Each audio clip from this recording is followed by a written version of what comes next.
చంద్రబాబు రాసిచ్చిన స్క్రిప్ట్ ప్రకారమే షర్మిల ముందుకెళ్తా ఉంది. జగనన్నే కుటుంబాన్ని చీల్చాడట. జగనన్న వల్ల ఆమెకు అన్యాయం జరిగిందట. ఆమె పార్టీకి కష్టపడితే ఆమెని గుర్తించలేదట.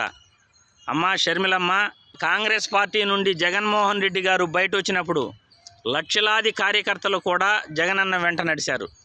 అందులో నువ్వు కూడా ఒకదానివి. నువ్వేమీ సపరేట్ కాదు తల్లి. కుటుంబం వేరు, రాజకీయం వేరు. నువ్వు జగనన్న చెల్లెలైనంత మాత్రాన నీకు పదవులు ఇవ్వాలని లేదు. జగనన్న కుటుంబం అయినంత మాత్రాన నీకు పదవులు ఇవ్వాలని లేదు. నువ్వు పాదయాత్ర చేసినప్పుడు నీతో కూడా లక్షలాది మంది పాదయాత్ర చేశారు. పార్టీ కోసం జెండా మోసిన వాళ్ళు, పార్టీ కోసం ప్రాణం పెట్టి పనిచేసిన వాళ్ళు, రాష్ట్రంలో జగనన్న వెంట నడిచిన వాళ్ళు లక్షలాది మంది కార్యకర్తలు ఉన్నారు. అందులో నువ్వు ఒకదానివి. నిన్న మాట్లాడిన మాటలు చూస్తుంటే నువ్వు చంద్రబాబు నాయుడు రాసిచ్చిన స్క్రిప్టే చదువుతున్నావు అనిపిస్తూ ఉంది. నువ్వు నిజంగా ఆంధ్రప్రదేశ్కు మంచి చేయాలి అని నువ్వు అనుకుంటే కాంగ్రెస్ ప్రభుత్వం రాష్ట్ర ప్రజలకు ఏం చేసింది? 2009 నుండి 2014 వరకు కాంగ్రెస్ పరిపాలనలో ఉండగా పోలవరాన్ని ఎందుకు నిర్మించలేదు? రాష్ట్రంలో ఎందుకు ప్రభుత్వ బడులను బాగు చేయలేదు? ప్రభుత్వ ఆసుపత్రులను ఎందుకు బాగు చేయలేదు? రాజన్న బిడ్డ అని చెప్పుకుంటున్నావు కదా.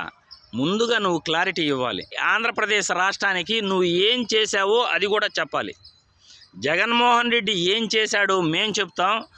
నువ్వు కాంగ్రెస్ పార్టీ రాష్ట్రానికి ఏం చేశారో నువ్వు కూడా చెప్పాలి. ఈరోజు రాజన్న బిడ్డ అని నువ్వు అంటున్నావు. రాజన్న కన్నా గొప్పగా జగనన్న చేశాడు అని మేము అంటున్నాం. రాజన్న ప్రభుత్వంలో, గత ప్రభుత్వాలలో ప్రభుత్వ బడులు, ప్రభుత్వ ఆసుపత్రులు ఎలా ఉండేటివి, ఇప్పుడు ఎలా ఉన్నాయో నీకు తెలుసా అని నిన్ను అడుగుతున్నా. కాంగ్రెస్ ప్రభుత్వంలో పరిపాలన ఎలా ఉండేది, జగనన్న ప్రభుత్వంలో పరిపాలన ఎలా ఉండేది నీకు తెలుసా అని నిన్ను అడుగుతున్నా.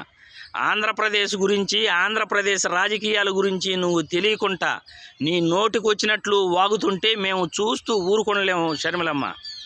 ఈరోజు రాజన్న బిడ్డ అని చెప్పుకుంటున్నావు. రాజన్నపై ఎఫ్ఐఆర్లో కాంగ్రెస్ పేరు నమోదు చేసినప్పుడు నువ్వు ఎక్కడికి వెళ్ళావు? ఎందుకు మాట్లాడలేకపోయావు? రాజన్న పేరుతో నువ్వు తెలంగాణలో పార్టీ పెట్టి, తెలంగాణలో ప్రజలకు పంగనామం పెట్టి ఎన్నికల ముందు ఆంధ్రప్రదేశ్కు వచ్చి ఈరోజు నువ్వు కాంగ్రెస్ పార్టీ అధ్యక్షురాలుగా ప్రచారానికి దిగావు. ఆ రాష్ట్రంలో అభివృద్ధి నీకు కనబడలేదా? రాష్ట్రంలో ఎక్కడ ఏమి అభివృద్ధి జరిగిందో నీకు తెలియలేదా? సచివాలయ ఉద్యోగాలు కూడా ఒక ఉద్యోగమే అంటావా? పోనీ జగన్మోహన్ రెడ్డి గారు ఇచ్చిన ఉద్యోగాలు వైఎస్ రాజశేఖర రెడ్డి గారు ఎప్పుడైనా ఇచ్చారా? పోనీ కాంగ్రెస్ ప్రభుత్వం 2009 నుండి 14 వరకు ఎన్ని ప్రభుత్వ ఉద్యోగాలు ఇచ్చిందో నువ్వు చెప్పగలవా? సచివాలయ ఉద్యోగస్తుల ద్వారా సచివాలయ వ్యవస్థను ఏర్పాటు చేసి, వాలంటీర్ వ్యవస్థను ఏర్పాటు చేసి రాష్ట్ర రాజధానిలో జరిగే పనులన్నీ కూడా ఇప్పుడు గ్రామాలలో జరుగుతున్నాయి. సచివాలయ ఉద్యోగులకు ఒక్కొక్కరికి 30,000 జీతం ఇస్తూ ఈరోజు 1,34,000 మంది సచివాలయ ఉద్యోగస్తులు బతుకుతున్నారు అంటే నిరుద్యోగ సమస్య 1,34,000 మందికి దొరికింది. గత కాంగ్రెస్ ప్రభుత్వంలో మీరు ఎన్ని ఉద్యోగాలు ఇచ్చారు? రాజశేఖర్ రెడ్డి ఎన్ని ఉద్యోగాలు ఇచ్చాడో నువ్వు చెప్పగలవా? రాజన్న బిడ్డ అని చెప్పుకుంటున్నావు. ప్రతి రంగంలో కూడా రాజన్న కంటే జగనన్నే గొప్పగా చేశాడు. గతంలో ప్రభుత్వ బడులు, ప్రభుత్వ ఆసుపత్రులు ఎలా ఉండేటివి ఆ రోజు కాంగ్రెస్ ప్రభుత్వం పట్టించుకోలేదు. ఈరోజు జగన్మోహన్ రెడ్డి గారు లక్షల కోట్లు ఖర్చు పెట్టి ప్రభుత్వ బడులను, ప్రభుత్వ ఆసుపత్రులను బాగు చేశాడు. ప్రభుత్వ వైద్య రంగంలో 53,000 ఉద్యోగాలు ఒక్క జగన్మోహన్ రెడ్డి మాత్రమే ఇచ్చాడు. గతంలో రాజశేఖర్ రెడ్డి గారు ఆరోగ్యశ్రీ 104, 108 తీసుకొస్తే వైసీపీ ప్రభుత్వం అధికారంలోకి వచ్చిన వెంటనే 1,200 108, 104 వాహనాలను కొనుగోలు చేసి ప్రజల మధ్యకు జగన్మోహన్ రెడ్డి పంపించాడమ్మా. రాజశేఖర్ రెడ్డి కన్నా ఎక్కువ 108 వాహనాలను ప్రజల మధ్య పంపించిన ఘనత జగన్మోహన్ రెడ్డిది. ఈరోజు 108, 104 సేవలను విస్తృతంగా మెరుగుపరుస్తూ గ్రామాలలో జగనన్న సురక్ష పథకం ద్వారా, ఫ్యామిలీ డాక్టర్ ద్వారా గ్రామాలలో వైద్య సేవలను జగన్మోహన్ రెడ్డి మాత్రమే విలేజ్ క్లినిక్ల ద్వారా ప్రజలకు సేవలు అందిస్తున్నాడు, ఉచితంగా మందులు అందిస్తున్నాడు. ఆ రోజు రాజన్న ప్రభుత్వంలో కానీ, కాంగ్రెస్ ప్రభుత్వంలో కానీ ఇటువంటి విలేజ్ క్లినిక్లు ఎక్కడా కనపడలేదు. రైతు భరోసా కేంద్రాలు గ్రామాలలో ఎక్కడా కనపడలేదు. రాజన్న 5,000 రూపాయలు రైతు రుణమాఫీ ఇస్తే జగన్మోహన్ రెడ్డి ఒక్కొక్క కుటుంబానికి ఇప్పుడు దాదాపు 5 లక్షల నుండి 15 లక్షల వరకు సంక్షేమ పథకాలు ప్రతి లబ్ధిదారుడికి అందుతున్నాయి అన్నది వాస్తవం.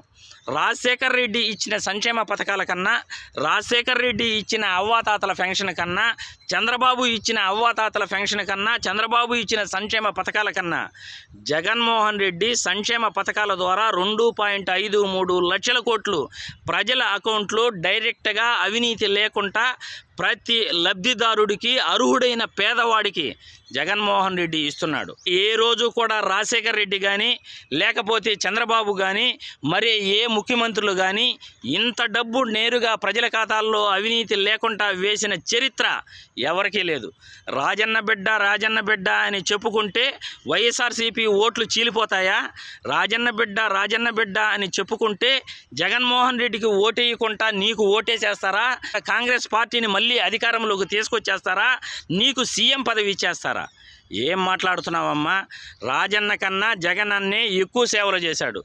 రాజన్న ఆ రోజు శ్రీ సిటీలో ఇండస్ట్రియల్ పార్కు ఏర్పాటు చేస్తే జగనన్న దానికి తలదన్నేలా కొప్పర్తిలో 75,000 మందికి నిరుద్యోగాలకు అవకాశం కల్పించే విధంగా ఇండస్ట్రియల్ పార్కును తీసుకొచ్చాడు.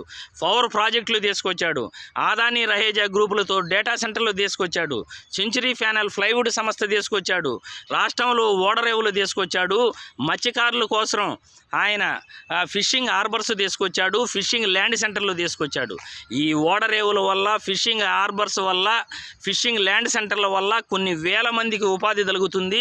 కొన్ని వేల మంది అక్కడ వచ్చి ఓడలు తయారు చేసేదానికి కానీ, ఫిషింగ్ బోట్లు తయారు చేసేదానికి కానీ ఎంతోమంది కంపెనీలు అక్కడ పెట్టడం జరుగుతుంది. ఎంతోమందికి ఉపాధి కలుగుతుంది. కోస్తా కారిడార్ను అభివృద్ధి చేశాడు. రాజశేఖర్ రెడ్డి ఎప్పుడూ చేయనటువంటి పనులు జగన్మోహన్ రెడ్డి ఏం చేశాడో తెలుసా? కిడ్నీ వ్యాధిగ్రస్తులకు పలాసలో 760 కోట్లు ఖర్చు పెట్టి శాశ్వత నీటి పరిష్కారం తీసుకొచ్చాడు. కిడ్నీ రీసెర్చ్ సెంటర్ను పలాసలో ఉద్దానం ప్రజల కోసం కట్టించాడు. రాష్ట్రంలో తిరుపతిలో శ్రీ బాలాజీ ఆంకాలజీ క్యాన్సర్ హాస్పిటల్ను గొప్పగా నిర్మించాడు. మరో నెల రోజుల లోపల తిరుపతిలో క్యాన్సర్ హాస్పిటల్ ఓపెన్ కాబోతూ ఉంది. తిరుపతిలోనే స్విమ్స్లో శ్రీ పద్మాలయ హృదయాలయ హాస్పిటల్, అంటే చిన్నపిల్లల కోసం గుండె శస్త్రచికిత్సల కోసం గొప్ప హాస్పిటల్ను జగన్మోహన్ రెడ్డి నిర్మించడం జరిగింది. అటు వైద్య రంగంలో ప్రతి గ్రామంలో విలేజ్ క్లినిక్లు తీసుకొస్తూ 14 రకాల టెస్టులు, 12 రకాల వైద్య సేవలను జగన్మోహన్ రెడ్డి గ్రామాలలో ప్రజలకు అందిస్తూ ఈరోజు హాస్పిటళ్ళు పునర్నిర్మాణం చేస్తూ 17 మెడికల్ కాలేజీలకు శంకుస్థాపన చేసి 11 మెడికల్ కాలేజీలు 4.5 సంవత్సరంలో జగన్మోహన్ రెడ్డి తీసుకొచ్చాడు తల్లి. ఆ రోజు రాజశేఖర్ రెడ్డి 3 కాలేజీలు మాత్రమే ప్రభుత్వ మెడికల్ కాలేజీలు తీసుకొస్తే 17 కాలేజీలకు శంకుస్థాపన చేసి 11 ప్రభుత్వ మెడికల్ కాలేజీలు తీసుకొచ్చిన చరిత్ర జగన్మోహన్ రెడ్డిది. ప్రతి రంగంలో కూడా రాజన్న కన్నా జగనన్నే ఎక్కువ చేశాడు. రాజన్న కన్నా జగనన్నే వల్లే ఎక్కువ ప్రజలు లబ్ధి పొందుతున్నారు. జగనన్న ప్రభుత్వంలో ప్రతి పేదవాడికి కూడా మంచి జరుగుతూ ఉంది. చంద్రబాబు వస్తే పెత్తందారులకు మంచి జరుగుతుంది. జగన్మోహన్ రెడ్డి వస్తే పేదవాడికి మంచి జరుగుతుంది. ఇది రాబోయే ఎన్నికలు పెత్తందారులకు పేదవాడికి మధ్య జరిగే యుద్ధమే అని జగనన్న చెప్పటమే కాదు, మేము కూడా చెబుతున్నామమ్మా.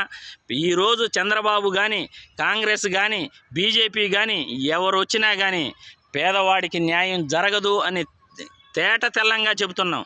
కాబట్టి నువ్వు గొప్పగా నేను రాజన్న బిడ్డ అని చెప్పుకుంటే కాదు, కాంగ్రెస్ రాష్ట్రానికి ఏం చేసిందో, కాంగ్రెస్ రాష్ట్రాన్ని అడ్డగోలుగా ఎలా విభజించిందో, పోలవరంపై, ప్రత్యేక హోదాపై, రాజధాని గురించి ఏ రోజు కూడా రాష్ట్రం గురించి ఆలోచించకుండా మాట్లాడకుండా ఈరోజు నువ్వు కాంగ్రెస్ పార్టీ తరఫున కాంగ్రెస్ పార్టీ అధ్యక్షురాలుగా వచ్చి జగన్మోహన్ రెడ్డిపై విపరీతమైన విమర్శలు చేస్తున్నావు. వ్యక్తిగత విమర్శలకు దాడులు చేస్తున్నావు. చంద్రన్న స్క్రిప్ట్ను చదువుతున్నావు. చంద్రన్న స్టార్ క్యాంపెయినర్గా ఈరోజు రాష్ట్రంలో తిరుగుతూ ఎలాగైనా వైఎస్ఆర్సీపీ ఓట్లు చీల్చాలనే కుట్రలో ఉన్నావు. రాజన్న బిడ్డగా నిన్ను చూస్తే మాకందరికీ కూడా సిగ్గుచేటు. జగనన్న చెల్లెలు అని చెప్పుకోవడానికి మాకు అవమానంగా ఉంది. ఇలాంటి నీచ రాజకీయాలకు నువ్వు దారి తీస్తున్నావు అంటే నిన్ను ఏమనాలో కూడా అర్థం కాలేదు. నువ్వు ముఖ్యంగా తెలుసుకోవాల్సింది రాజన్న బిడ్డ అని ఎన్నిసార్లు నువ్వు కేకలు పెట్టినా కానీ ప్రజలు ఎవరూ కూడా గుర్తించరు. రాజన్న కన్నా జగనన్నే ఎక్కువగా చేశాడని ప్రజలందరికీ తెలుసు. ఇక నువ్వు మూటాముల్లి సర్దుకుని నీ ఇంటికి నువ్వు వెళ్ళిపోవమ్మా తెలంగాణ కోడలా అని నిన్ను హెచ్చరిస్తున్నాను.